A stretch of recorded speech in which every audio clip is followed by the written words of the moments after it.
Continuing now with our lead story, will terrorism bring down the Obama administration? With us now, Professor Marc Lamont Hill teaches at Columbia University. Okay, you heard Morris and I bloviate, and you read my talking points memo. What say you? You converted him. Because we're logical people here.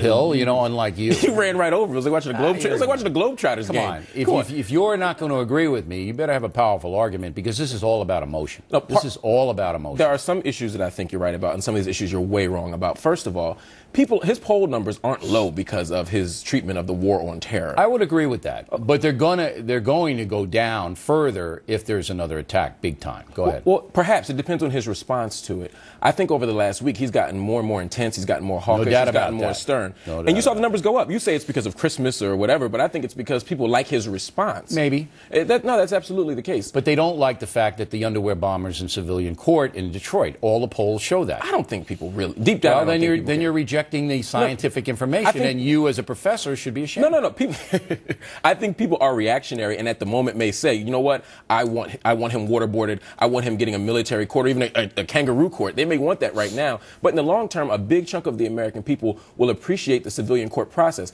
When Khalid Sheikh Mohammed is found guilty, and him and his 11 cohorts are executed, the American people will be fine with it. Yeah, and that'll be in about 10 years when you'll be president or something like that if we're going the way we go. Okay, now look.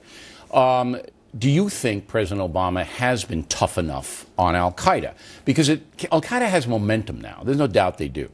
Has he been tough enough on them? I think he has been tough enough. I think the question, though, is has he been projecting toughness sufficiently? And that's two different issues. I think he's doing the right things in terms of toughness. But the problem is when you wait until Monday to come out to speak out against this, when you have people like Napolitano saying the system worked properly, those are public relations gaffes that make him seem softer than he really is. So you think he's doing the right thing in policy, but he's not selling that he's a tough guy. He doesn't look tough. Okay. Now, you have to answer this question, and don't dodge it. Never. There's a no spin zone. That's right. He's ordering drones dropped on people who have not been convicted of anything, have not been read their rights, don't have a lawyer, may be innocent, and he kills other people sitting at the table with them, with drones. Absolutely. Okay? That's what he's doing. Absolutely. All right. How can you square that with a guy like Khalid Sheikh Mohammed being dragged in to a $100 million dog and pony show here in New York City? Khalid Sheikh Mohammed, why don't you just drop a drone on him? Oh, Bill. I'll concede that there's a contradiction between some of his military actions abroad and what he's doing here domestically with the civil trial. You'll concede that? I concede that. I agree. All right. Okay. And as a leftist, I've always had a problem with what he's been doing abroad. Remember, Absolutely. I've been saying pull those You wouldn't drop the drones on him, right? No, absolutely not. No, you drop a little leaflet saying, please be nice. I give him a stern talking to. Please be nice. Yeah. Okay, go ahead. So, no, I mean, obviously, war is necessary sometimes. Remember, I had a very different stance on Iran, but with this particular issue with Afghanistan, I think it's different. With terrorism, I think it's different. Well, we're talking al-Qaeda I think now. we need He's to be targeting al-Qaeda. No, I think we need to. No, but I'm just saying the response is dictated by the circumstance. And I'm saying in this particular circumstance, civilian trials make sense, but there is a contradiction. If anything, you'll see his polls begin to go down because those of us on the left who are anti-war will continue to see him sending drones, continue to see him ramping up troops in Afghanistan. Those are the issues. How can you be anti-war when someone's attacking you? I don't get how you can be anti-war when al-Qaeda is continually attacking us. How do you square that? I'm not anti-war of necessity. I'm anti-war of choice. Okay, but we're talking about this war. So but against Al-Qaeda. But that's what anti-war means. It doesn't mean that we're going to sit there and hand out flowers. So you're pro-war against Al-Qaeda? I'm absolutely against fighting and defending ourselves against Al-Qaeda. Absolutely, I have no. You're for that? I'm absolutely for that. I have no problem with that. And I think Obama has been very stern about saying he has no problem with that. Well, he's dropping drones on him, so obviously he doesn't have a problem. He has no problem being hawkish in general, I would argue. So that's not my concern here. But the question is, again, do the American people perceive him as being sufficiently tough on this issue? No, they don't. And those of us on the left feel like he may be even overreacting to terrorism. But you guys don't have the numbers. See, look, and again, I'm sorry to use a hypothetical. We usually don't do that.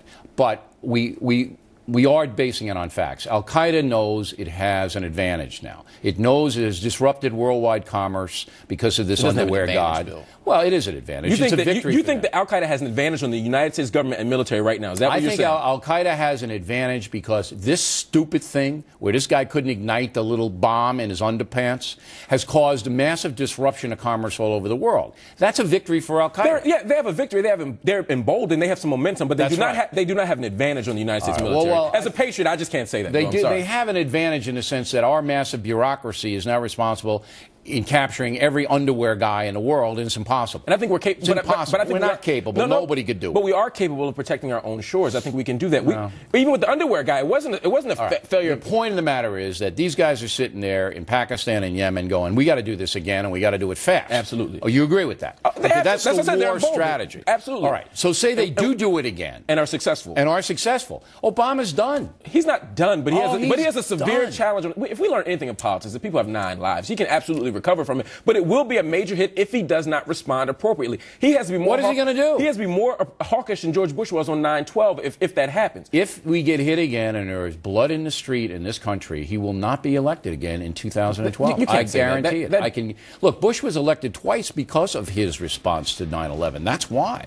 That's why he was. There's no doubt about that. Right. And, so and the converse will be true. But why can't we assume that Obama has the same capacity to respond to a crisis in such a way that he gets reelected? He'd have to do something unbelievably aggressive, which would make you break out in hives. You're absolutely right, but he has no problem being unbelievably aggressive. That's what he just did in Afghanistan because he got accused of dithering. That's what he does. The American people want the guy waterboarded right now. He may go ahead and even waterboard. I mean, he's a slave to the polls right now. I have no idea what Marc Lamont Hill said in the last 12 seconds, but it's great to see you. You should rewind the tape. It's really insightful. All right.